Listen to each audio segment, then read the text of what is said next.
What is up, everybody? It's time for the Champions Corner, and I am no champion. I'm just some dude, Tony, from the Dude Network. But I have with me, as always, the two champions, the coaches of coaches, the defensive masterminds, but also offensive gurus as well. The understanders of the game they call the football. Super Bowl champions for the New Orleans Saints, and also many other stops along the way, all successful ones, of course. Head coach Gregg Williams, and youngest defensive coordinator at the time of New St. Louis Rams, Blake Williams. How we doing, boys? Good evening, good evening, good evening. It is time for another Champions Corner. We've had 2 weeks off. Boy, have I missed your beautiful faces. How we doing? Me too. I think it's just 1 week off. It's just 1 week off, though. It feels like 2. Fair? Feels like 2. Especially when you're traveling. Just Yes. Halloween, though. Yeah. Halloween was good. I mean, I heard G-Dub had a good one there, but Blake, you and the kids, Thor running around handing out candy or stealing it. Yeah, we were a fireman. We were like a fireman family. So like every year, my kids, it's been my daughter who's the older one, decides like well in advance, right? The summer or something like that. Just randomly says, this is what we're going to be, thought seed, this is what we're going to be this year. And then like every day until Halloween for 4 months, that's what you hear. Well, this year, my son kind of like took over that mantle. So he's like, we're going to be firemen. And so that's what we were. And we were official enough that like everybody kept asking if we were if we worked at the Korea Fire Department or something like that. I was like, not even recognizing us. And G-Dub's down like 45 pounds, so not recognizing. Damn right, Slim. They're like, no, we just live here. We don't. We're not firemen. You're like, hey, like, where's the fire truck? I really was hoping to get a picture of my kid. Yeah. Truck this year. Like, I would have been a guy like 2 blocks down to the left. Yeah. Our dog, like it was our dog's 17th Halloween, and we always dress her up as part of the family as well too. So she was like, we had the like a big fire, like the wagon, set up like a fire truck, and whatnot. Yeah, I think my boy was Cuphead one day and Lego Batman another, and then my daughter was a peacock. That my wife hand cut out peacock feathers from last year Uncle Billy's peacock.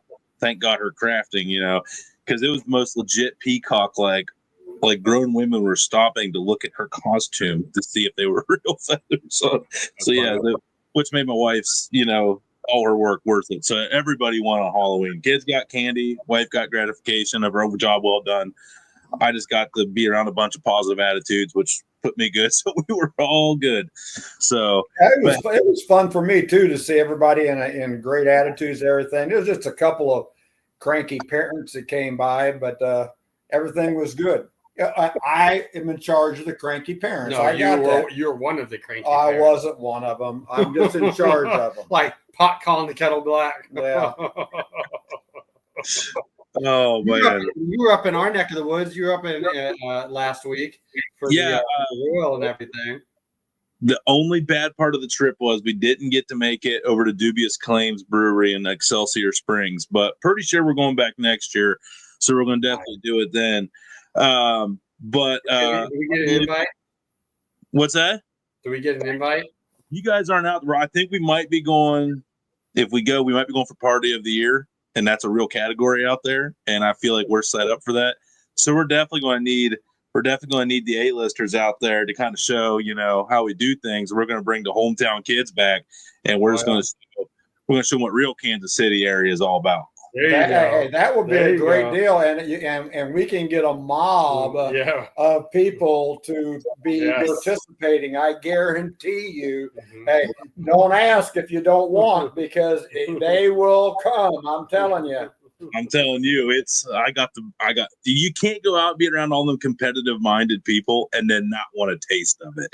Yeah. And I was like, everyone knows how to party. I was like, but I don't think they really know how we party. I was like, I'm talking live shows, because it's okay. Basically, it's like the best tailgate spread. And as you guys know, I know a thing or two about the tailgate spread. Yeah. So I think, with a little bit of productive effort, production effort, I think we can make some stuff happen. But yeah, good to know. Mental note taken. Because when I ask, it'll be game on. So, but hey, speaking of game on, we got a big game on tonight here in the AFC North. Boom, transitions. Thank Media School at Alderson brought us former battlers, and we're back. I can't not give them a dig every once in a while. But hey, we got a big one tonight. AFC North. We have the Baltimore Ravens hosting, which is huge in the AFC North, as you guys know. It is.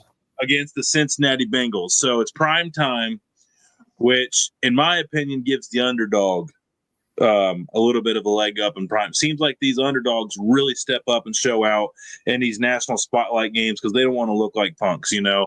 They know the nation's watching. They want to be the underdog. They want to set things up. But tonight, Cincinnati's got a lot on the line. They win this one tonight. They are basically within, I think, one game of Baltimore in the AFC North standings. And with how bad the AFC overall has gotten off to it puts them right up in the thick of things in the playoff. And it gets two tiebreakers, an AFC win and a divisional win, which is the first two tiebreakers. So what do you guys think about tonight? I really want to see Joe Burrow and the Bengals and see now on the Ravens side, have they worked hard and fixed their secondary? You know, last week they were fired up. They came out and played as a team better, but they still have coverage issues. And right now the Bengals are solid and Burrow's playing very well. So if they don't have a few of those coverage issues fixed on how they're trying to make sure that they're, you know, being able to handle some of the deficiencies they have there. And then some of the scheme things that I've been watching them do, I shake my head at. You know, and I'm wondering for what reason, you know, they're coming up with some of that kind of stuff. So it's going to be a good game. You know, Todd Monken on the offensive side have been with Blake and I keep track of him. And, you know, offensively, they're playing lights out. And they better make sure they have some things on keeping, you know, the quarterback in the pocket because he can flat run the ball himself and extend plays. So there's a lot of good technical things that I want to look at tonight. Yeah, Blake? Yeah, I mean, going back to kind of like one of your first points, underdog or not, like one of the hardest things is playing on the road on Thursday Night Football. It is, you're right. And then especially like in division. And so that makes it, you know, obviously difficult as well too. And so it'll be interesting. You know, it's going to be these two teams know each other extremely well. You know, Joe Burrow and Lamar Jackson are both kind of peaking right now. You know, so it'll be interesting to see. And go ahead. What do you got? What else do you got, G-Dub? G-Dub wanted to say something. No, I didn't. Yeah, I was agreeing with you. And so it'll be a good game.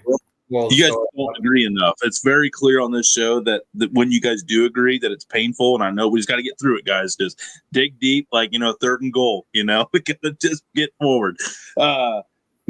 So you said that traveling on the road Thursday night is the hardest.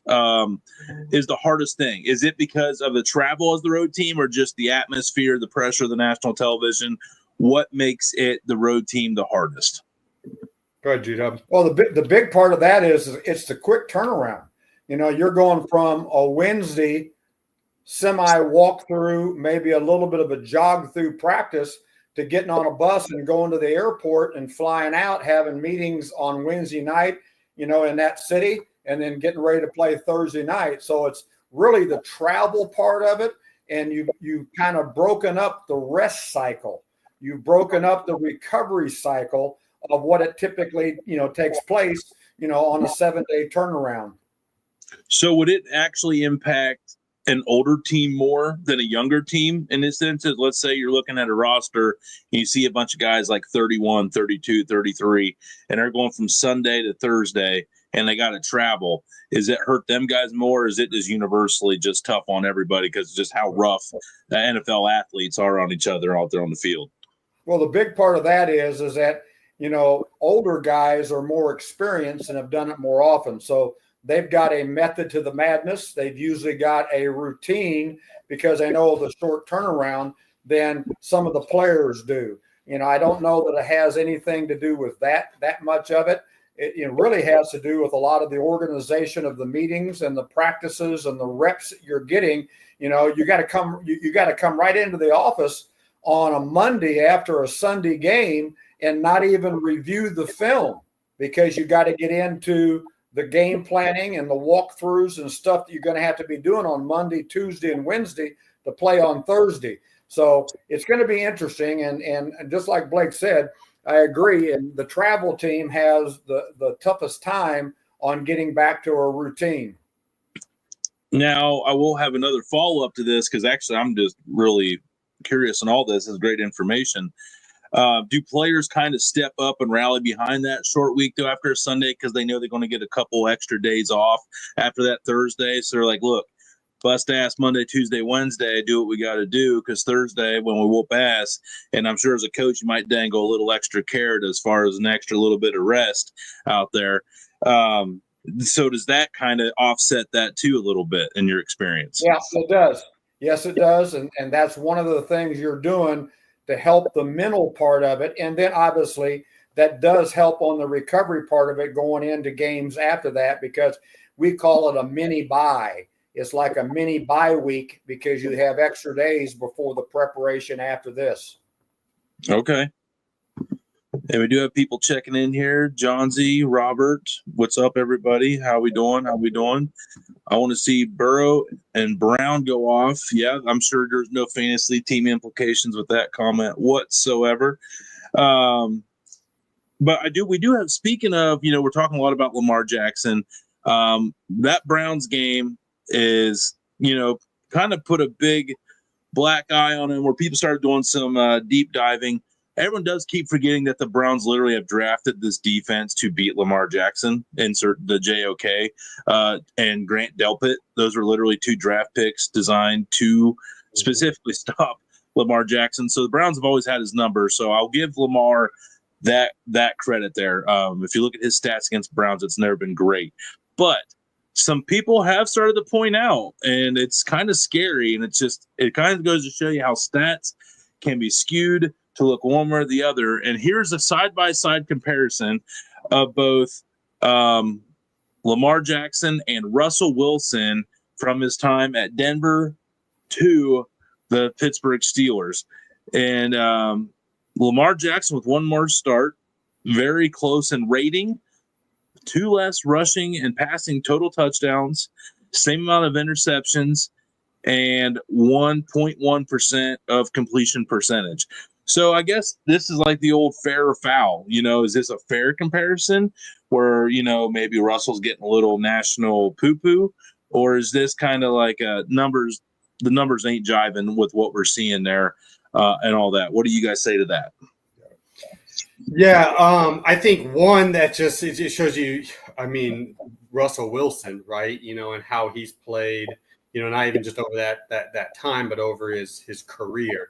Right, the narrative gets going like one certain way, right? But if he had another, like just that one interception, like down on the goal line, right? That would have instead been handed off or not picked and scored, and they win that Super Bowl. He'd probably be a surefire Hall of Famer with his accolades. Two, I think it just talks to what I see when I see that is the MVP award. Right. And the MVP award, right, wrong, or indifferent, does not go, and we know it doesn't go to the best player in the NFL like any one given year. It doesn't even necessarily go to the best player on the best team every single year. It goes to the best quarterback on the best team any given year. And that's like a very, very small subset, right? It's like college football, you have the Heisman Trophy, and you have like the Maxwell Award, and it's like the NFL MVP award has become really like the Maxwell Award, and that kind of goes to show you that. And that's not any knock on Lamar Jackson, but did Lamar not play on a team that was as good as it has been in a couple of those MVP seasons? it kind of shows you like that there's other people out there who are producing beyond the narrative, and it also goes to show why I said, having known that ahead of time, that like when Pittsburgh got Russell Wilson in the offseason for $1 million, right, and the Broncos were basically going to pay him to come to the Steelers, and knowing what the whole rest of that roster, especially that defense and that coaching staff was, I was just like telling this division, the AFC North that we're in, you know, right here that we live in, like be careful, like watch out, like be careful what you wish for. And then the Ravens got Derrick Henry, and I was like, oh wow, like and then the Browns didn't bring back Joe Flacco, and I was like, oh, hey, be careful what you wish for. Like you could be back cellar dwellers in this division real quick. And as we're finding out, as we are finding two dominant teams tooled up with two missing parts, so to say, of their particular teams, right? Like the quarterback was the one missing part of the Steelers. I'm talking about just competent, like even just playing like an NFL starter, right? I'm not even talking about playing top 25 quarterback ball, not bottom 5, you know. Quarterback ball, which is what they had been getting. Kenny Pickett had like the easiest layup of like an NFL career, man. It was just all he had to do, like you said, don't turn the ball over. That was his job. Like, don't turn the ball over. We'll give you short fields with TJ Watt, manage it, score a few tutters along the way. We got Najee Harris. But yeah, anyway, yeah, that was a tough one for him. Anything for me on that real quick, I digress, but like, you know, one of the talking points always on that was the Pitt connection, right? And the fact that they practice in the same facility, and they got to see, you know, Kenny for like all those years and whatnot. And I'm like, I don't believe that really fully came into it with the Steelers picking him. And I was just like, if that was true, I was like, why didn't they draft Larry Fitzgerald, and why didn't they draft Aaron Donald? Because it's like, if you get like, well, you know what I mean? Like if you got a chance to see these, imagine them two guys. Yeah. Oh. Now they did draft like James O'Connor and some of those other, you know, and Kenny Pickett, but it's like, hey, you know, yeah. But they're always drafting the Ohio State guys. They're saying local. It's like, no, you're drafting like regional guys. Like you're not drafting local guys like Cam Hayward and Shazier when he was balling out there. They were both Ohio State guys. Speaking of that, you brought up a name. So we're going to play a little true or false here. Okay. True or false. Hang on. I got to look up the statement here. I don't want to botch these. You know, these are very important. Very important. Know like how particular you are, and you guys know about the book, especially when you crack open the bourbon. You know, you're really on your P's and Q's.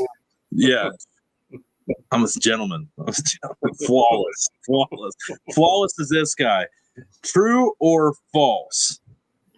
Larry Fitzgerald, who was wide receiver for 17 years, retired with more tackles than drops.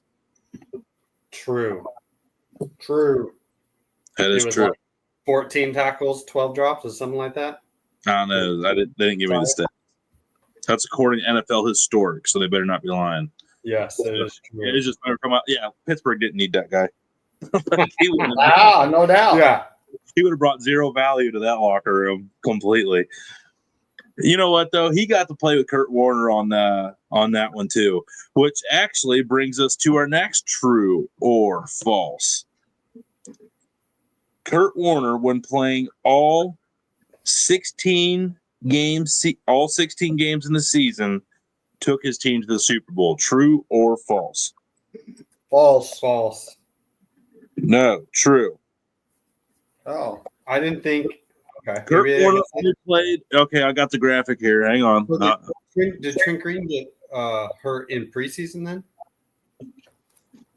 Kurt Warner only played a full 16-game season 3 times. Each time he took his team to the Super Bowl.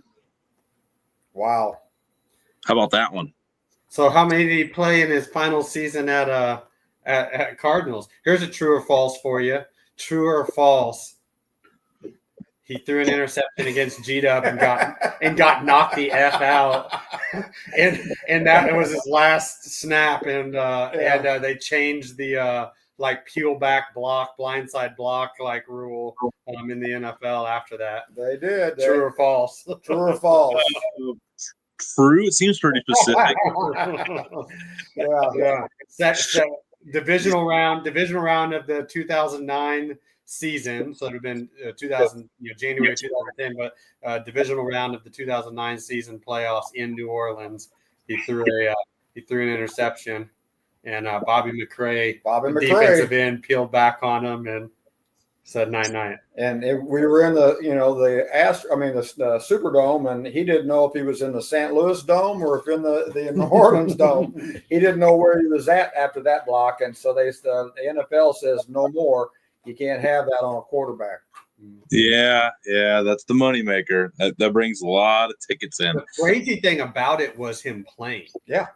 Like there was and that's another thing on like where things changed, right? Because like all the concussion lawsuits, right, and all that type of stuff, like all came out after. These are all like after that as well too. So this is before that, and so he came back. I mean, to show you how tough he is. But I mean, he was like out for a while, like game stoppage, and like he came back. He finished that game. Like we beat him 49-14. But he finished that game, and nowadays, like he wouldn't have the option. They just take his helmet away from him, and like you would be done, like pulled,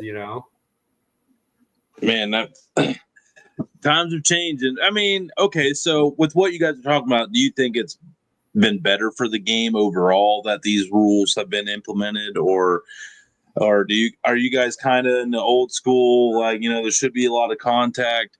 I'm just curious on, your guys' viewpoint on it. Like, hindsight's 2020. So let's look at it back in hindsight. I mean, as anything, like you want the health, you want the everything, right? But as anything, like it's like a pendulum, right? I mean, it swings and then it'll swing too far, right? And one way, and then you gotta like make it a corrective a little bit. I will say this: I do believe that the NFL has done a good job in the last, I don't know, however many, 7 years or whatever on this, on when they too far overcorrect on a rule on player safety, especially like in the offense's favor, the quarterback's favor. They too far overcorrect and they too far over police it.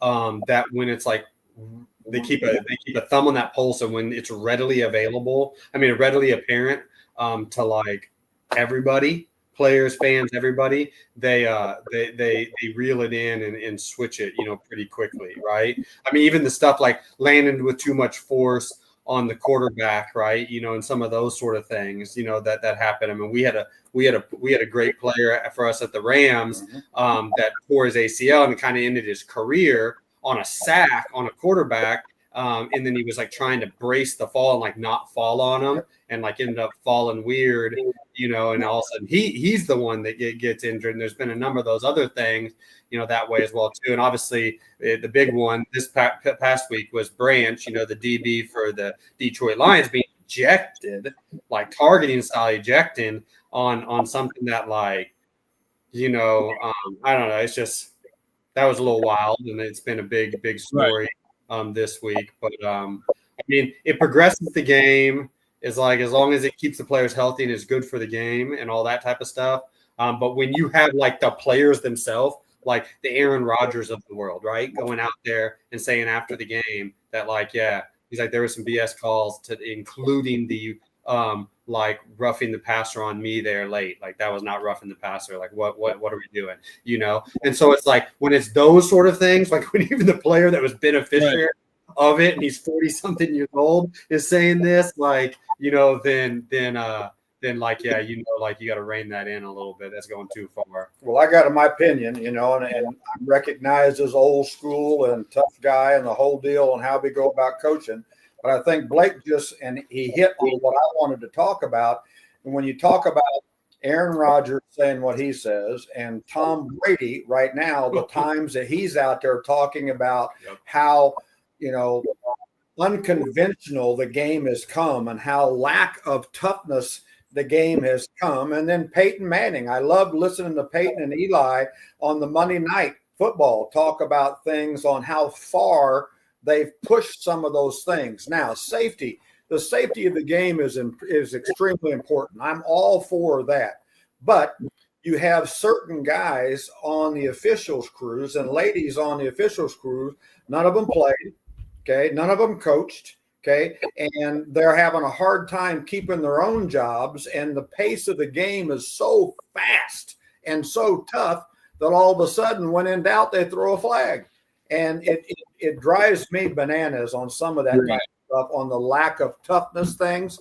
But the safety issues are important. And I do believe that the league is taking the right steps in that way. But then you got to make sure you have the right decision makers during the game so it doesn't cost you games. Well, and to that, this is like an aside, but on that vein, which I hope we don't have tonight, which is the referee crew that's reffing tonight's game is by far and away the most penalties over the last couple of years in the league on an average per game basis. So I hope this does not turn into a flag fest like the Dallas in Giants game, Thursday night football game earlier in the season about 5-6 weeks ago. That was just like unwatchable. Hopefully it doesn't be one of those things. That's when G-Dub would usually be saying very calmly nice things from the sideline about explaining totally under control. Explaining to Hockey Lee and like the refs that like the crowds like aren't tuning in these. We don't have these huge TV contracts and huge TV deals, and these people didn't show up to the stadium to watch you referee, and like you got this confused, Mr. Sir. I remember some coaches throwing that one out. Please do your job better, Mr. Sir referee. They didn't show up to watch you or tune in to watch you. People undervalue that. Memories right now. You bring back those. You make me smile because I've called all of them by name, and I start out talking really nice to them, and then I'm sticking a dagger in them before I get done talking. And the Tuesday morning when we have the scouting report on a Sunday game, the first thing, and he's had to sit through all my meetings, but the first thing we go over on the Tuesday game plan preparation meetings, the coaching staff, is who the officiating crew is. And we go through all that stuff. And because we're setting the tone in the meetings, we give that to the players so that they're no going into the game on who's touchy-feely, that we're going to get. We don't need those kinds of penalties in the game. So you brought back memories, and you made me smile about calling him Mr. Hockley. Yeah, I was on him. Yeah, what made me smile is that he sat there and said that he calls them all by their names. Like the funny thing about it is that you didn't know that all the referees in the entire league only have it all go by only about 3 different names. Yeah. That's true. There's some alliteration. It usually starts with "you stupid." Have you know what though? It's an underrated skill and asset though, and that true only players get it. Is that a good coach will work the refs and get a couple extra calls, which sometimes come in the most crucial, pivotal moments of games. So if you're always working them like you owe me one, if that gets you that extra one on a 50-50 call just to get you out of their ear for 5 minutes, then you did your job. And that is because I've done a lot of basketball coverage. This was a funny one for me. This was always a funny one for me. And so Jeff Fisher, and he was like all about it. Like, and Jeff Fisher was like the head of the competition committee forever. And then in Jeff's 1 year, that between being off at the Tennessee Titans when he resigned at the Tennessee Titans, and there was a 1 year where he took off before becoming the head coach of the Rams, and he was set there and like, it was a whole lot of like, oh, I'm sick of some of this stuff that's going on, like whatever with the referees. And so he kind of like revamped and rewrote like a lot of like in the referee book and referee manual. And so when I was with him at the Rams, it would amuse me like watching him both in practice when we'd have the refs come out, but then in games as well too, where he would just be like, he would be getting on the refs like a player, like on fundamental techniques. It's like, what are you doing right here? Your eyes are supposed to be right here, right now. Like, what are you doing? You can't call this. That's not your flag to throw. That's his flag. Like, you fundamentally cannot throw that flag. That's his flag. But and your eyes aren't supposed to here where they're supposed to be. And because your eyes aren't there where they're supposed to be, this keeps happening with our player over here. He keeps getting held. And you would just like put their head down, like eyes down, like, oh crap, like getting called out like 100%, like, because you know the rule better than I do. When he comes back over to explain something, he's like, "What do you know? You've been watching the wrong spot all night." Yeah, I had this one just like hard nose. I had two hard nose undrafted players that both were like talkers. And that was Jolan Dunbar, who had been a starter for us at the Saints, and then I brought him with me to the Rams, and then Cortland Finnegan. And so those two slappies would be like, they would listen to like that going on, and then like certain times in the game, like they'd be like, either be like, "Hey man, don't let it get to you," like try to buddy up to the ref or whatever. Hey, he treats us like that as well too. Or they talk trash back, or whatever, to them. And it's like, what? Hey, wait, they throw a flag or something like that. It's like, you don't even know what you're doing. Like, I sit there and I listen to you, like coach tell you how like stupid you are. Coach Vincent tell you how stupid you are. They get to a slide, then they're like, "Listen, I know your stupid ass ain't right. Exactly. Telling me you're wrong that over there, you're probably even looking at the same spot. You're not even looking there." But he's probably out there like, how many of them would be like, "That's not your flag to throw. That's not your flag to throw." I know I would. Oh man, I'd pay close attention there. You work that. That's funny. We got here just a few more minutes here till kickoff.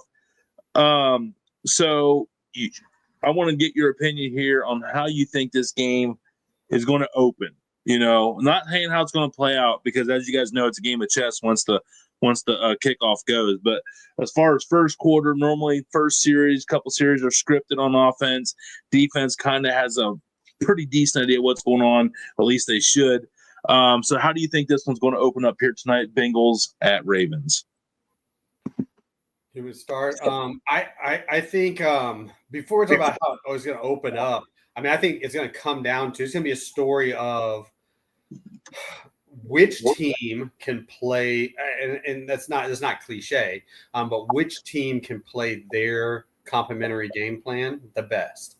And so it's going to come down to the Ravens just slugfest ball control offense, and can the Ravens be highly efficient on offense, but also kind of maintain possession of the ball and shrink the amount of drives that are in the game? Because what's not talked about out there enough right now, because if you really look at the Ravens, what they're doing this year, you look at it and you say, like, how are they not undefeated?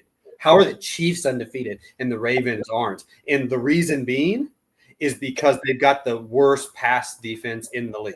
The Ravens have the Ravens in one season have gone from a top 2 or top 5 or whatever, top 1 pass defense in the league to their 32nd right now, and that's not a good place to be in versus Joe Burrow right now. And so, is that the Patrick Queen loss effect? Because that was a huge loss for that defense.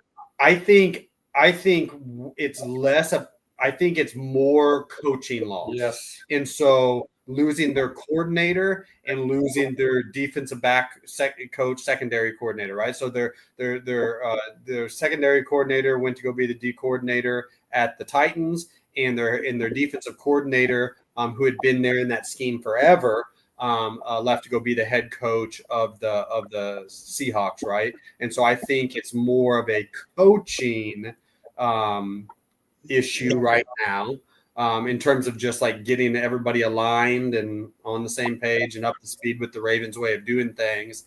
than it is necessarily a Patrick Queen or like losing this one player or that one player. Agreed. I think it's coaching, on that part of the thing. And I do believe this. I think, Blake hit a home run right there talking about, John Harbaugh coming out and Todd Monken coming out and establishing the run. Cincinnati has not played real well against the run, shrinking the game, shrinking the third downs that you have to go against on 3rd and 6 or less, trying to get them down there by running the football. Now, it wouldn't shock me if Zach Taylor doesn't come out here with Cincinnati in a no-huddle, speed-up offense to start this thing right now, to try to put the defense in some communication errors, to try to put the defense in some lack of cohesion errors, and so Joe Burrow can take some shots down the field. So this opening 2 series for both teams right now in this first quarter, I think is going to tell us quite a bit about how they think about each other. No, that's such amazing insight. I love that. Yeah, in AFC North, there's always, as an AFC North, okay, and this will be like fan perspective here as like an outsider looking in. The AFC North's always been known for like who wins the battle of the line. So it's always like who's going to create that initial surge off the line. And after, you can always tell in that first drive who's getting that first yard, like who's getting that first yard off the line, or is it just just stalemate? Because I believe in defense, it's always like if it's a stalemate, defense wins, right? Like if the offense doesn't have that yard push and it's a break even, then defense wins. Is that correct? Yeah, it is, and the thing right now is in the best defenses, not only do they win it on the line of scrimmage, it's completely a knockback. You've knocked the offense a complete yard off the line of scrimmage, okay, before they can even get to the line of scrimmage. You're going to see quite a bit of that, and I think Baltimore's done some good things that way. They just haven't finished and allowed the defensive line and the pass rushers to get there because their secondary has not been challenging enough. And so we're going to see if they can challenge better in the secondary. Well, we got a couple more minutes here till opening kickoff here tonight. Another thing here, you guys are coaches. How important is the coach-up matchup here tonight? Zach Taylor, he's kind of got some, he's got some street cred under him now. But, Harbaugh, he's been there for a long time. What advantage in the coaching matchup do you see here tonight? You can't really, you can't call Zach a babyface anymore. He's been there, done that, bought that T-shirt in the AFC North. I think the coaching, and this is like no knock on, it just is what it is. Because I think there's some really good coaches on both staffs. I think the coaching staff matchup, like the win, the check there, like definitely goes to the Ravens. I would say maybe that gap is closer than in previous years, right? Losing some of those coaches from the defense at the Ravens. To that, I'll tell you this, and this is one that gets me, and maybe we'll see something this offseason. Maybe we'll see this change this offseason. But tell me how, like, Todd Monken is not being, mentioned out there, more for NFL head coaching jobs, right? So it wasn't that long ago, right? Like when we left the Browns, so this would have been the off-season off-season after 18. So the off-season of 2019, leading up to the 2019 season. The finalists for the Jets job were Monken and Adam Gase. And they were going to go Monken. It's all out there. Obviously, it's public or whatever. We were going to be he and I were going to be there regardless at the Jets regardless. Peyton Manning got involved. All right, made him had him swing it to Adam Gase, and so Monken came here right to the Browns for a year as the offensive coordinator, and then went to University of Georgia, won a couple of national championships, and now has come back to the Ravens and doing what he's doing at the Ravens. I think he's at a stage in his career where probably he kind of similar to Ben Johnson right now. Like he's going to leave only for like the right opportunity. Right. Head coaching job on a, a defunct organization, right? You know what I mean? Sort of situation. But yeah, like I think he needs to be mentioned. He needs to be, in my opinion, if you look at 32 head coaches in the league, there's only 32, right? Right.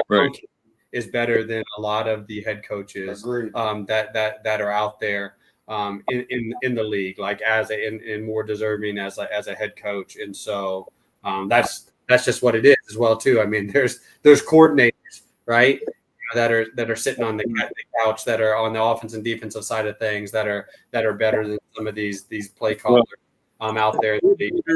Coordinators are not underpaid positions, you know what I mean? So sometimes that getting that guaranteed paycheck under a good tenure, you guys have talked about you're going to take the right job. So a question, outside looking in, is how bad for a career path can it be if you take the wrong job? Like, let's say the Carolina Panthers job, which is just, you wouldn't want to touch that with a 10-foot pole, I would imagine. How detrimental can that decision be if you just say, I think I can make it happen over time, but it just goes catastrophically bad and you're let go like halfway through the first season or whatever? How far can that set you back in the NFL coaching career pool? It depends on this. It depends on the situation. It depends on the situation. It depends on the organization. There are some organizations that are toxic enough that they're kind of known as like a place that like coaches go to die, right? Like they kill coaching careers, and so that'll be interesting, right? I mean, if you want to talk about like historically, like maybe that the Panthers don't quite have that like persona or so to say yet, but like it could be probably the two that most have that persona out there in the league are the Browns and the Jets. You know what I mean? And the Browns have obviously changed that narrative, during Stefanski's time here, which has been good to see. But yeah, I mean, it can be bad from that standpoint, right? Now the guaranteed money as a head coach, right? The day you sign nowadays, like that contract is like you kind of set for life, So right. Yeah, I mean, I guess you could. Yeah, I mean, you could also be like, well, if it don't work, I have early retirement. Yeah. You see a lot of these. It can change quickly. Like the Texans had become that, and look how quickly they changed with the picking properly with the draft haul they got in the Deshaun Watson deal, and then in coaching, right? And coaching and culture matters. I'll tell you this: the whole rebuild thing, the whole rebuild narrative, and this multi-year rebuild narrative that goes on in the league is a farce. Is a farce. It's a farce. You could flip things very quickly, and you've seen it. You've seen it at the Rams. The Rams before Sean McVay came in there were like they had lost more games in whatever it was, a 9-year in a decade. They lost more games in a decade than any team at any level of the sport ever, right? And what it was like year 1 or year 2 that Sean McVay went to the Super Bowl, and then has since gone back and won one, right? And so it's like those things can be flipped quickly, Well, I mean, if we can be honest, look what you guys did mid-season with the Browns. Yes, exactly. I mean, we can't make a better example. I mean, the Browns, the lowest of the low, the shitty old Browns, all great. Another interim coach halfway through it. Next thing you know, you're playing Baltimore last week of the season, still mathematically in the playoff race, so yeah. It comes down to the last play of the game. It comes down to a batted pass, the last play of the game, and coaching and culture, it matters. Okay. It does matter. And that if you take one of these jobs that doesn't have the right elements to allow you to play at the highest level in the world in professional sports and football. If you don't have the people around you, you can fall back and be a coordinator at some. But some of these guys that have been moved up and up and up real fast, some of these dysfunctional organizations want to hire younger guys that are afraid to tell them no. They want to hire younger people that are afraid to tell them they don't know what the hell they're talking about. Okay. And so those are the type of things that go on. And there's organizations out there that do that still. And, and that's why I'm enjoying now talking about them instead of, being there at the time. Mm-hmm. Yeah. And just kickoff just happened here, everybody. Cincinnati will receive the opening kickoff here. So let's see, G-Dub thought maybe some no huddle could be in play.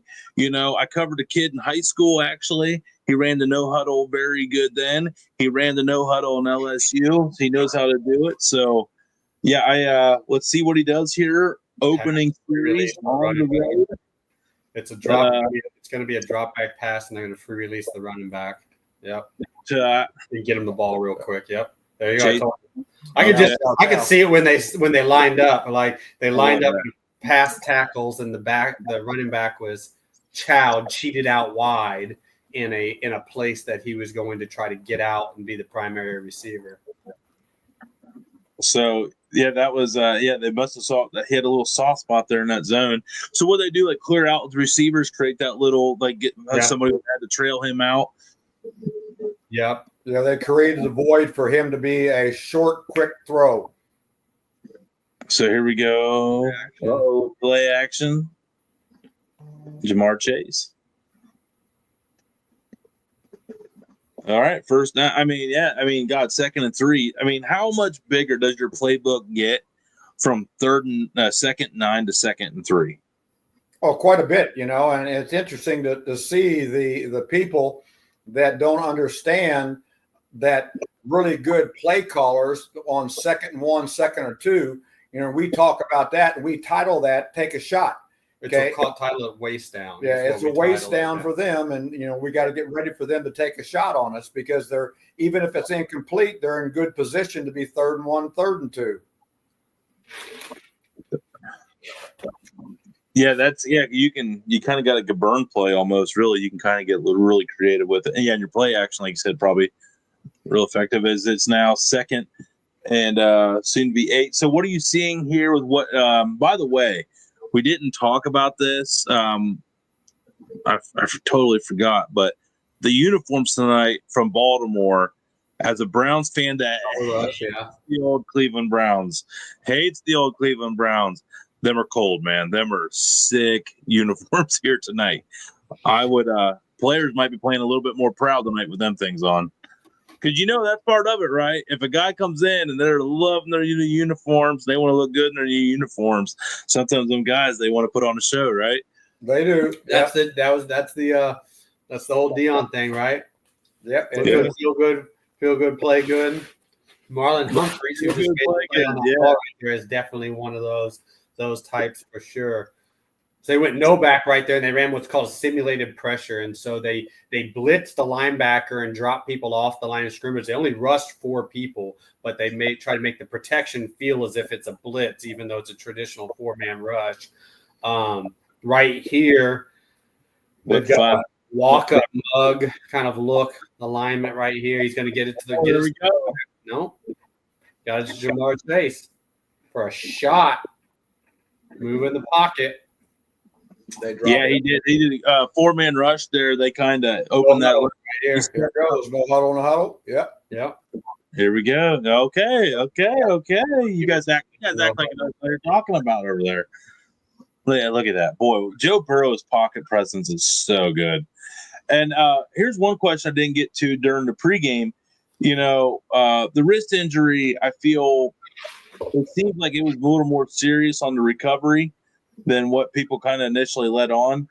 So do you feel that maybe after the last couple games, Joe Burrow's kind of getting finally all the way back from that wrist injury that ended his last season pretty shortly? Yeah, it looks like it, right? it looks like it. I mean, his feeling, and then the production, the release of the ball, the way that it's coming off his fingertips, the way his thumb is, which is a lot of it. Your grip, and that it's easy to mess that up, right? Like it's easy to just like kind of sprain this like ulna tendon right here, where it's like you just even like make a fist or whatever, and you feel it right here, right? And so when you grip that football, you pinch with that thumb, and then you kind of flick and follow through right there. So it's like a grip and then a follow through. And so there's a lot like on that tendon right there. If you have any damage to it, and it can kind of, really, really mess with things. I had that tendon injury once. Right here, so another example of them. And so now they've gotten into this, hey, get to the line of scrimmage, get early, see what they're in, try to declare what they're in, and get into a check with me situation. So they're sliding the offensive line to the left right here, and they're going to put 30 on that running back, that linebacker that's mugged up there if he comes. And skinny post to Princeton. Isabozas from Hawaii. That is now 2 big third down conversions on the opening drive. And guys, Joe Burrow looks comfy out there. He's got on his Snuggie out in that pocket right now. Number 80 right there. Princeton Tiger, the guy that they're grooming to take over for T. Higgins because they can't pay T. Higgins. And he's a freak athlete, though, from Princeton University. He was a national champion, 60-meter dash guy. Like, yeah. It's no 4.243 guy at like 6'2". They've got some athletes now because they traded for Gilsecki, and so that's by far the most athletic tight end in the league. He may or may not be tied into the late night parlay tonight, so that catch was good for business right there, even at a 1-yarder at that. On the Princeton guy, it's not bad. I mean, he's not from Harvard, but he's all right. No doubt. No doubt. I was busting Ryan Fitzpatrick. I don't know if you saw it out there, but I was especially I knew they were having the game. I played against Ryan and coached against Ryan. He coached Ryan. But I saw a article out there today about where the day after the election, a bunch of the professors at Harvard canceled classes for their students because they were like blue and feeling like down about it. Yeah. So I tweeted that article out and told Fitzpatrick that was some safety school crap. Go Tigers! Which is safety. So safety school is what we would say. Like talk trash. That's the nerd. That's the nerd talking trash. Safety school means like, hey, you're like I only applied to your school as a safety school in case I didn't get in to the real school. So it's like Princeton, where's where I was going to go. Harvard was my like safety school, my backup. If I just needed a place to go in case I didn't get into Princeton, I'd settle. Did you have anywhere else D1 to go, Blake, other than Ivy League? Was there some other schools kind of sniffing around, or was it always going to be Ivy League? Yeah, so I was telling people I was going to be a Tiger, and so it came down to like a preferred walk-on at Auburn, or go to Princeton. But yeah, I mean, I had some MAC scholarships like as well too, like the Eastern Michigans, Toledo, stuff like that. Michigan, no. And I play at the time. He was the head coach of the Bills, and so I was in kind of MAC country, right? Because so with like right there with like University of Buffalo, obviously right in the back. The backyard, but like the whole MAC area, and so like I had all the MAC. Oh, in the MAC back then? What was Buffalo in the MAC back then? Buffalo was in the MAC, and they were terrible. And they were and I was in Buffalo, and like the player of the year and everything. And Buffalo was the only one that did not offer me. They offered another kid from my school who was like one of my best friends. And just because he was a 6'10", 360-pound offensive lineman, like that's why they offered him, just purely on size, He never played at UB, but yeah, I probably had some choice words for the head coach at UB at the time when he asked he's like kind of gave me the whole like you could walk on here if you wanted to, like not even preferred walk on, and I told him I was like, see that's and I told him that's why you guys go. I told him I was like, that's why you guys go 0-10 every year. And you're going to continue to do it. Player of the year. I I was like, I got Auburn's got to give me a preferred walk on. Like, you're not even like off of that. You're like, and I'm like right here in your backyard. One MVP of like you guys is like summer camps and 7-on-7 camps and stuff like that, and all the teams that kick your butt in your own division every year have already offered scholarships. I was like, don't worry about it, man. I'm not gonna be. I wouldn't be accepting it even if you did. So that's all right. This is before Bill came in, and this is obviously well before like Khalil Mack was there and all of that stuff. Before they got good for a little window there. You got there early. Oh boy, that should be first and goal. He got. Yeah, I think he got there. Smith. It's bang bang. But I mean, look, they got to look. But hey, Blake, I got something on you, man. Have you ever played semi-pro football though? I have never played semi-pro football. Nope, Dude, I never. Got you there, sucker. Knock it up. Always had a bell. I had to ring that.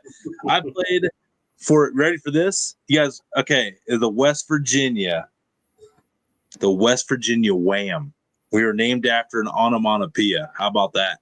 Oh man, the West Virginia Wham.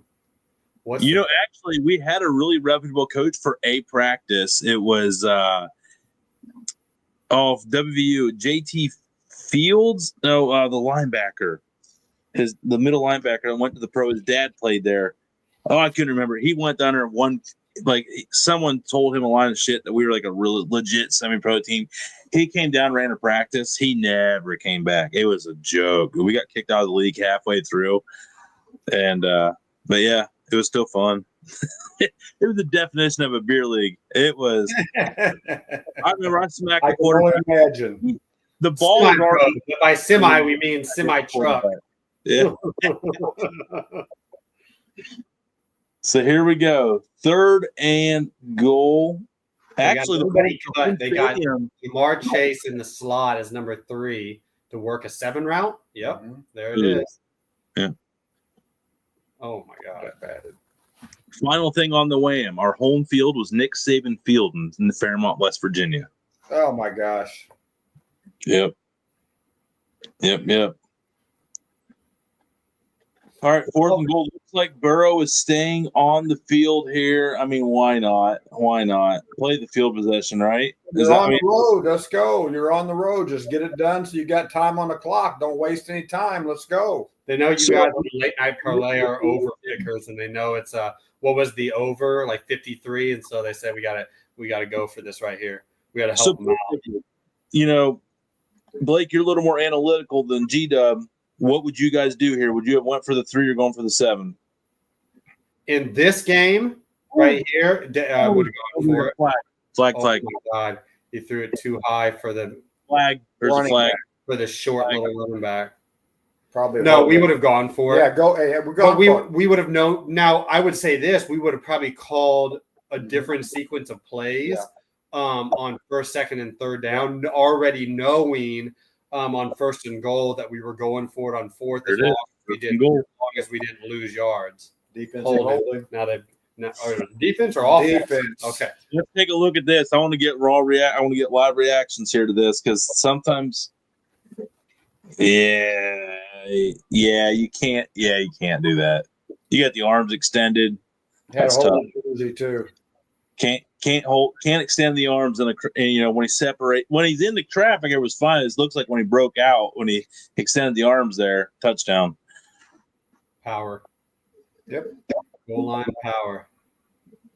I forget where Chase Brown's out of, but what a move by them to let Joe Mixon, who's doing quite well in Houston, to have faith in the rookie. I mean, I guess somebody had to bite the bullet in Cincinnati with Jamar Burrow and everything, but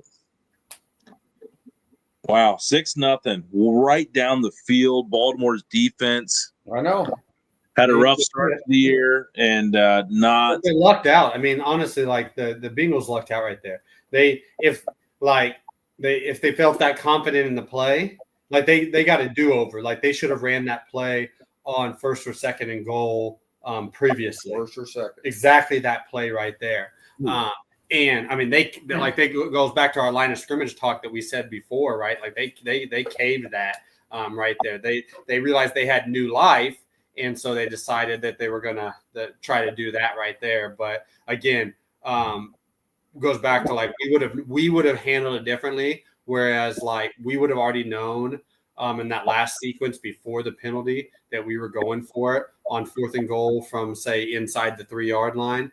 And so now all of a sudden it's 1st and goal inside the 3-yard line. Like we're playing with that ace in the hole, right? What's misinterpreted, like with while we're on a commercial break right here, like my philosophy of analytics and play calling, right? And there's a lot of these guys that are even like young mentees of mine, like the Brandon Staleys and stuff like that of the world, but they only catch like that they only catch like one aspect of it. It's like I look at it as like smart aggressive, and I always looked at it from like a Texas Hold'em standpoint and making the decisions under like uncertainty, but you still have like game theory to it. And so it's not about going for it on 4th down. The first and foremost you want to do is avoid 4th down, obviously. Right. Now, you do not want to unnecessarily, this is a big premise to mine on analytics and play calling. You never want to unnecessarily relinquish the ball to the other team. So we should not just sit there and say in a vacuum, we're going to call our 1st, our 2nd, our 3rd down calls, and then, oh crap, and we're going to punt. Like how many different ways, even when we do get to get it to, okay, hey, we would go for it right here, but only on 4th and 1, not 4th and 6, but it's 4th and 6 now. Okay, well, what can we do to potentially get them to jump off sides and get it to 4th and 1 and now go for it?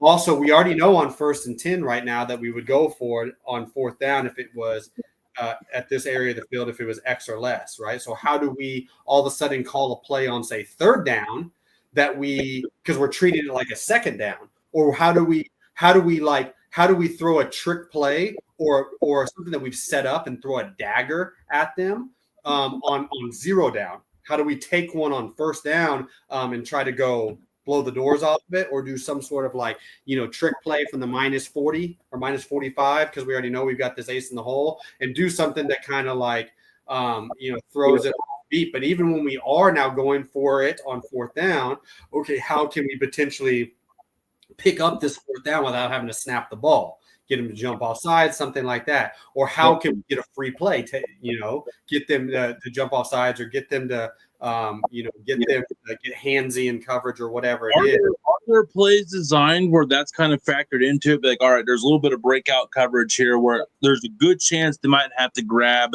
to save you from getting a wide open touchdown. Yes. Is that part of it? Flushing, they already get a little handsy in coverage, this particular team. And so like maybe I'm going to move the pocket as well too, because as soon as the quarterback's out of the pocket and you're touching that guy, it becomes defensive holding. The ball doesn't have to be thrown and whatnot. That's an automatic 1st down. And so some of those little things, attacking a guy in coverage that is throw the ball, get the call type guy. Like he's a guy that like, hey, at worst he's going to PBU right here. He's not going to pick it off, but there's a high chance that we're going to beat him in coverage, or he's going to ball penalty. Oh. But that's the way that you go about 4th down. The second thing, the last thing that I'll say about this is now how do you properly socialize it? And so this is another thing that I don't see done well enough with a number of these like coaches. Again, like it got Staley and so much heat out at the Chargers, is you're just making this decision in a vacuum off of a chart. And so, yes, this is the right decision to make right now. But how have you have you practiced it? Have you put them in this situation over and over again in practice? And like, have you had competition in practice where like, hey, if whoever wins or doesn't win this 4th down right here is going to like, one side has to do 10 up downs while the other side stands over top of them and talks shit to them and stuff like that, right? Like any of those little nuances to get the real feel of like, we were really going to do this crap. Now we're going to go back in the meeting room and we're going to like diagnose and look at like why it worked or why it didn't work. And we're going to give you decompression time to like get through all because you're not playing Madden out there, you're playing real people out there, so that when you make those most efficient decisions, it's not a shock and surprise. And now we get into these like fake conversations about momentum and psyche. One of the best people that I see both make analytic decisions and properly socialize them is Harbaugh. It's John Harbaugh. And it's so simple. But if you watch him do this on the FX and stuff like that, what he's constantly doing is simple as this. He'll walk out there and say, hey, Lamar, you want to go for it? And he'll do it where all the coaches and all of the players can hear it and see it. And Lamar's like, hell yeah, you know, and whatnot. And he's looking at the body language. A lot of the other players will be like, yeah, I want to go for it. And what he's doing is he's getting proper buy-in. He's getting them to want to do it. He understands that, like, that, even the, like, less, like, not, we may not even call the best play for this situation, but it's going to be properly executed because there's full buy-in right there. As well, too, it's like he's taking all of the finger pointing out of it right now. Of like, hey, he didn't call the right call, the offensive coach, or hey, we shouldn't have gone for it right there, you know, and whatnot. No, he's putting it all of that stuff, and he's got 2 seconds to do it. You know, that's what I'm talking about right there. That's how you truly be successful in making those 3 and out. Bengals, Ravens. Hang on, what's going on? Is that Burrow last year or this year? Last year. Oh, God. I thought that was like in between. I'm like, what just happened to Burrow? You're like it happened again. 3 and out, coach. You're right. Yeah. Oh, that's a tough play, but Burrow got it out just in time. He was lucky that Am I a little ahead of you guys? Because I can slow it up here a minute so I don't spoil anything. Hang on. I'll show you here in a minute. We just got 99 Owens make with a right now. Super slow-mo right there. Super slow-mo. Boy. I was just saying he's lucky it wasn't a touchdown because it was almost a sack strip, and then the ball got out and the DB just barely missed running underneath it for a pick 6. Oh way. Yeah, he's done pretty good for him. Let's see here. 2nd and 10. Let's see what adjustments. Baltimore still only rushing 4. Oh my! They're covering a lot better tonight. They are. So thus far, I mean, I know they kind of marched down the field right there. Got one right there. It's more of an issue. It's more of an issue of pass rush right now. Like they're letting Burrow get out of the pocket and move around, and obviously, I mean the 9 technique took the inside move right there, and the D technique had no idea. Right to him again. I know that was tough. Well, hey, that's been a big thing. We saw it with the Browns earlier this year. They can't catch. You know the Ravens DBs have not covered well this year, and then they've not caught the ball well this year. And that's not a good combination. Everyone's painting Winston out to be a hero, and I'm like, did we forget about the play right before that? Yeah. But anyway, oh shoot.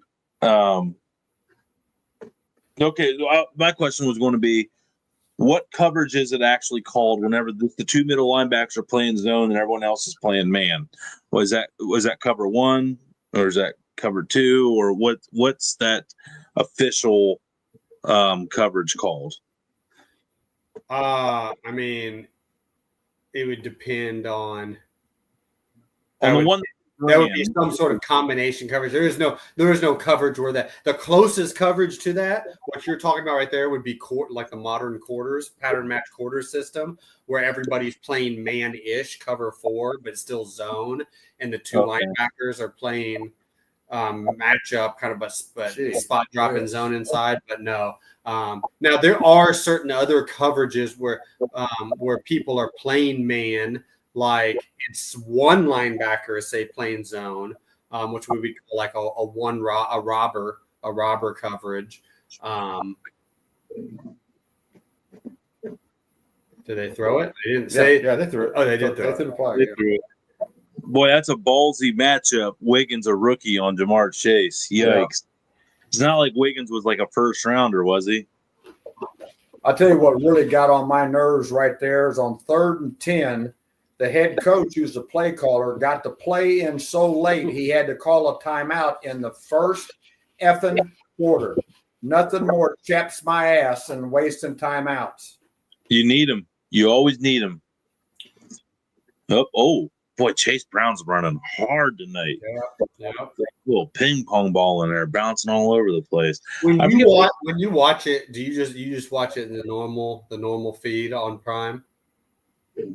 Yeah, I don't watch are you watching all the statistics and stuff? No, the other view, the statistics view, gives you a different camera angle, basically from the drone on every play. So for us as coaches, we can see before the ball snap. Like right now, I'm looking at it, and I can see all 22 players on the screen. Oh, and I'm watching just the regular. I guess I could. I've never watched it that way because, I didn't. And then you get a lot of other cool things where it like has certain guys highlighted and their names and the like route stuff that go on and whatnot. But for us as coaches, prime vision before the ball being snapped, being able to see all 22 people in formation like we would on the field, we would be able to see that. And then when we're watching coaching film preparing for the game, like that's the copy that we'd be able to see. So we're able to see some of there. This would be run right here, I would think. Okay, you have the drone footage. Yeah, man, golly, you're killing the fan on this one. I don't know. So one of the things that's pretty clear that I've been watching thus far tonight, and why I said, hey, this would be run right here, is it has been clear as day because they have not been code wording tonight, and they've also been kind of having camera angles into the Bengals huddle so much tonight. Is when it looks like we got it on mute right now, but when it looks like freaking Burrow is reading a paragraph in the huddle, it's pass. And when they're in and out of the huddle real quick, and Burrow says like 5 words or less, it's run. And so because the pass calls in this West Coast Sean McVay West Coast variant are super long, like you've heard with the whole, because all that comes off of the Gruden, the Gruden and Shanahan combination of the West Coast. So the pass calls are long, just vernacular wise. Like we're talking about the difference between 4 words to say a run and 15 words to say a pass, and like you can clearly see it. And we would have our players sometimes in games like that. Our players would stand there and like watch like that. Like especially our really good linebackers and smart players, and like they would look, at that, and whatnot. Like yeah, well, this right there, This is a really cool. Yeah, I will say it is a really cool. I've never watched this. I have never watched this angle. Over to that, yeah. So that was a longer play call, like we could just tell in the huddle right there. Now, yeah, because the last one was too. Yeah, once we saw him break the huddle, I mean, it's clearly it was 2nd and 11 as well too, which is a kind of a drop back pass down. You see him set up and in a clearly 3rd down looking play in formation. And we're used to seeing stances, we're used to seeing formations, splits of receivers, all that kind of stuff, and boom, boom, boom. Very, very seldom do we ever not know, Blake and I, whether it's a run or pass before the play. So like this right here will be a classic example of run the ball, screen the ball, some sort of something like that. Not basically do that. They converted, but for us, like in a certain situation, we probably would have done something different right there because that was a different situation. That was 3rd and 2 where we're treating it like a 2nd and 2. We already know as long as we don't lose a yard here, as long as we don't lose a yard right here, we're going to go for it on 4th down. And we feel like we should minimally be able to, if like I said, we screen the ball or we run the ball or something like that there, we feel like we should at least be able to get it to 4th and inches right there. So 1st and 10, Chase Brown, boy, is he just getting into the 2nd level quick.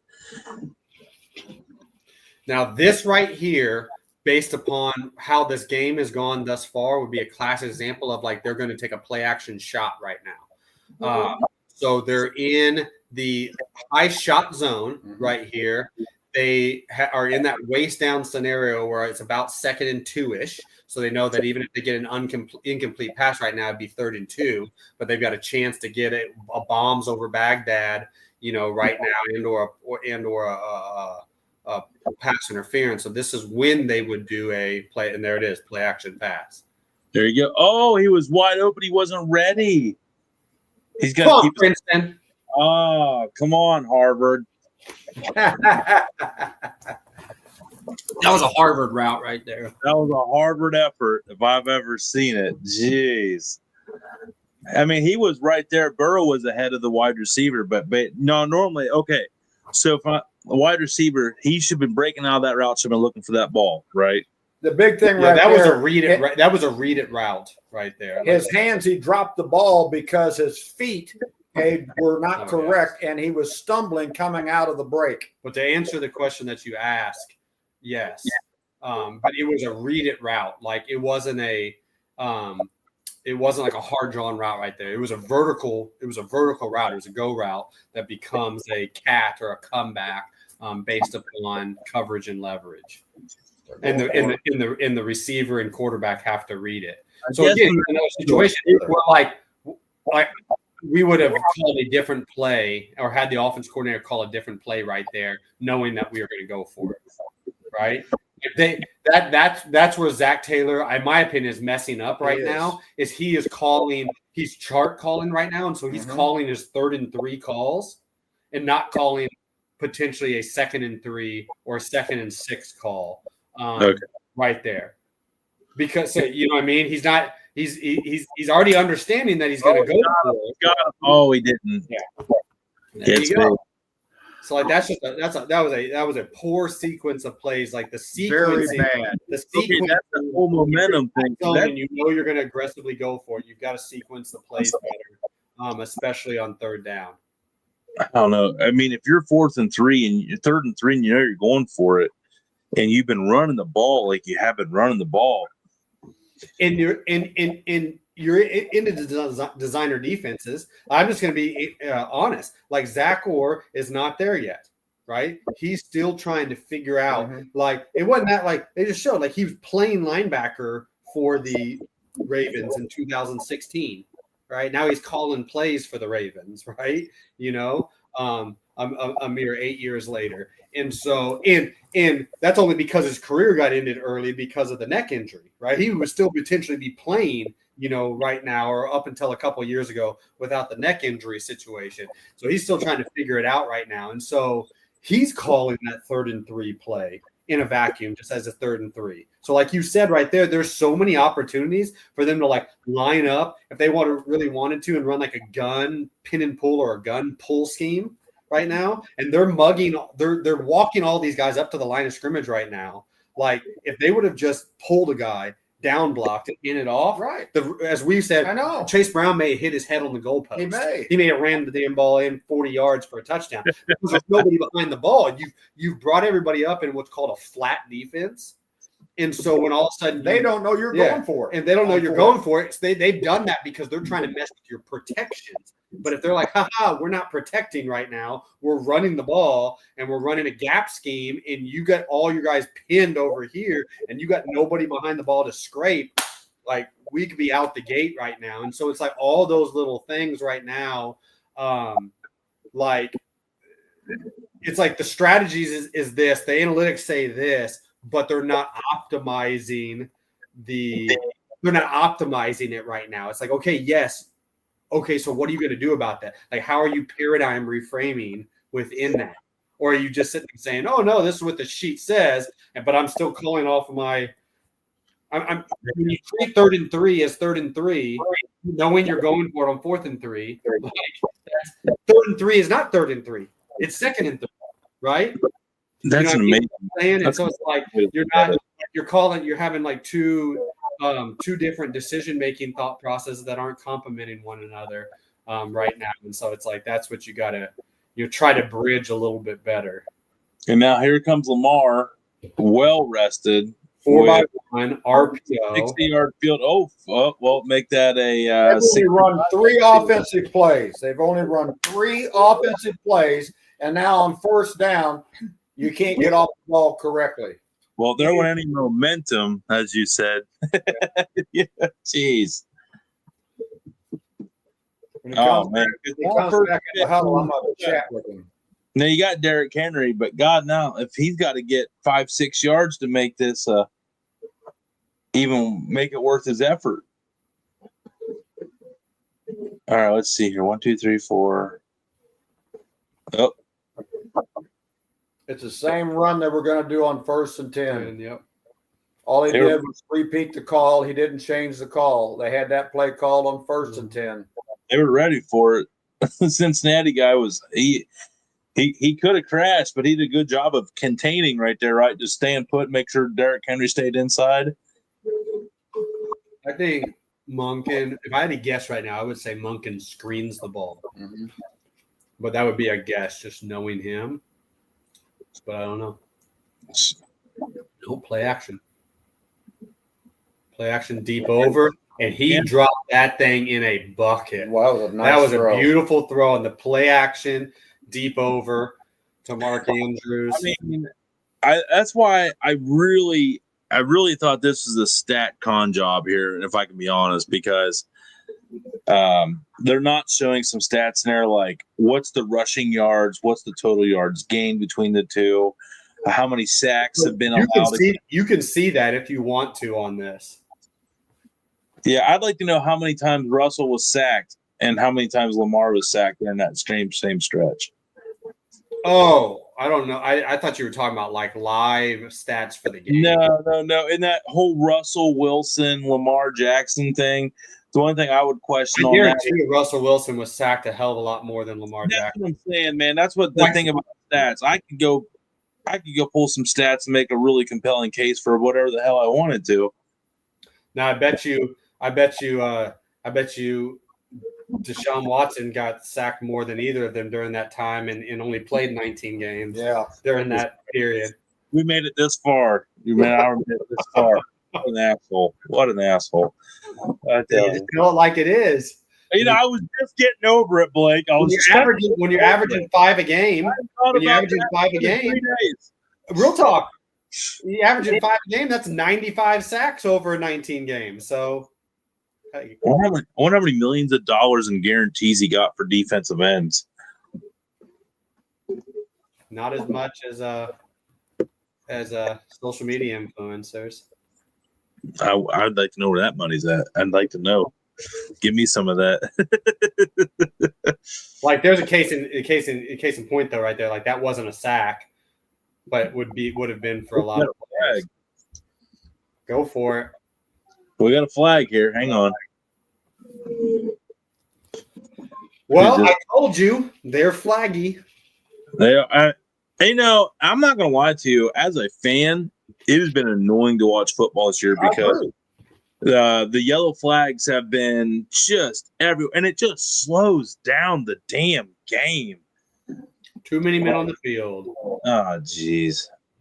Well, and you know, I'm cutting and I'm firing coaches and cutting somebody on this. You know, you can't count to 12, can't count to 11, can't count to 10. That no more drives me batshit. Well, right there, old Lou, the old pie's on there. He's looking like he's kind of guilty. There, coach. He says he's keeping his head down. Oh, Zay, boy, what a move! Oh, that was fun. Oh, that was fun. Old K pass right there. Yeah. Okay. For the rest of our parlay tonight here, for the late night parlay at 9, we have Lamar Jackson, 250 yards passing, Lamar Jackson, anytime touchdown scoring, and Mike Gesicki, 4.5 total catches on that. So we need 5 catches, but he's already had 2. So we need Lamar not seeing any of the field the whole first quarter wasn't good for business, but we'll get there. Second quarter. Say it again. Say it one more time. Tell me what the parlays are tonight. For the late night parlay, we have Lamar Jackson. He's got a run for a touchdown, rushing touchdown, not a passing touchdown. Anytime touchdown scored by Lamar, or if he catches one, I guess, or whatever. And then he has to have over 250 yards passing. And then Mike Gesicki has to have 5 receptions. So I feel Gesicki already has 2 receptions. That's pretty good. 3 out of him. Looks like he's a spot here tonight. But yeah, so Yeah, they've got Lamar Jackson MVP odds top of it. We're comparing him to Russell Wilson. What's the parlay pay? It's like 3 to. Hang on. Let me pull it up, Blake. That's a very good question. It's a good question. I gotta make sure there's no like boosters or anything like that. FanDuel's always trying to take my money and throw me some big old freebies, and I take them every time. It's plus 486, so $100 to win 500 essentially. You put down 400, you'd win 500, 600 total back. Yeah. So yeah, that'd be good. Yeah, 5 to 1's good money. That's good money. It's good money. It is, no doubt. Anything, before, we got about 4 or 5 minutes here on this. And, what do you guys kind of, after seeing this first quarter, it's hard to really get a good look at what Baltimore is going to do. That was the first time we really seen their offense. So what do you guys think so far on the status of this game? Anything you're seeing that is kind of throwing you for a little bit of loop that you may not have expected? They need to run the ball. Baltimore does. They come out here, 3 and out, on all 3 passes off the start, and all of a sudden now they need to run the ball. They've only run the ball 2 times in the first quarter. Yep. I mean, At the end of the day, they haven't been able to get off the field. And then G-Dub can say, run the ball all he wants. You can't run the ball when you're constantly getting in 1st and 15 and 2nd and 15 and 2nd and 20 because they're whether you can't play discipline enough on the line of scrimmage or you need to know who you're going against, know your scouting report on the refs as well too.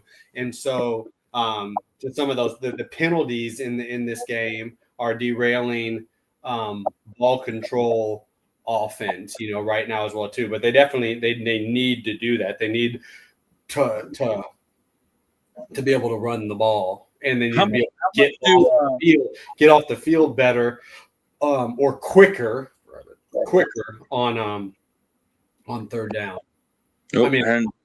Boy, he's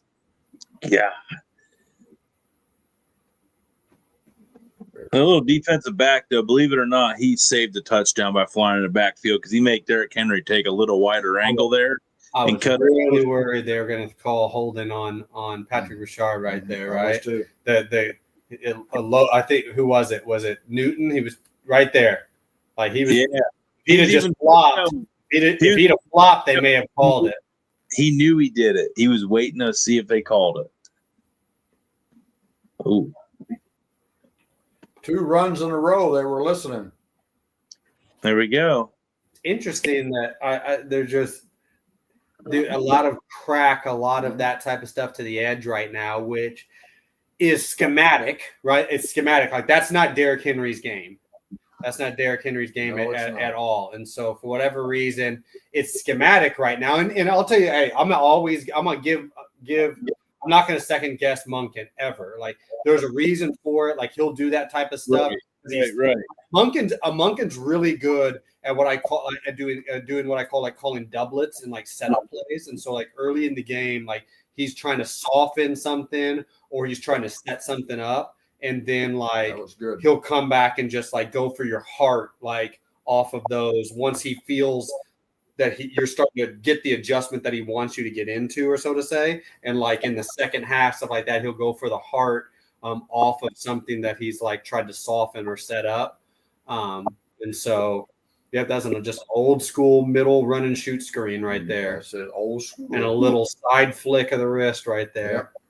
Yeah, Baltimore's just kind of looking like they're high success rate on this drive so far. There it is.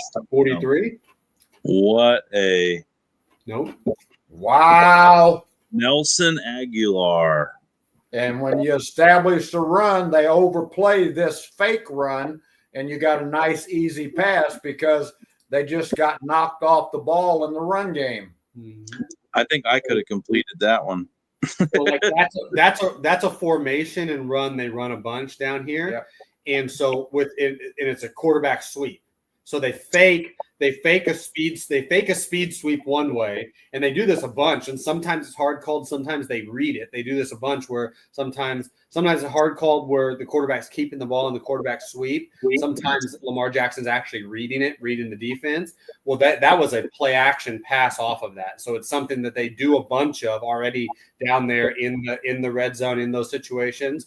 So as I'm saying, Monken knew he like the whole like I know that I know sort of thing. Like he knows he's going against a team that he sees twice a year and knows them well, and so he tried to present and show that same look, that same play, and the guy that normally would be cracking went down to crack and then just push vertical and was just wide open because everybody was going. The players were all going to try to stop this play that they thought they had seen 100 times before, with the dynamic athlete carrying the ball. Monken right there knew about your parlay and wanted to screw it though. He's like, no, that's all right. That's all right.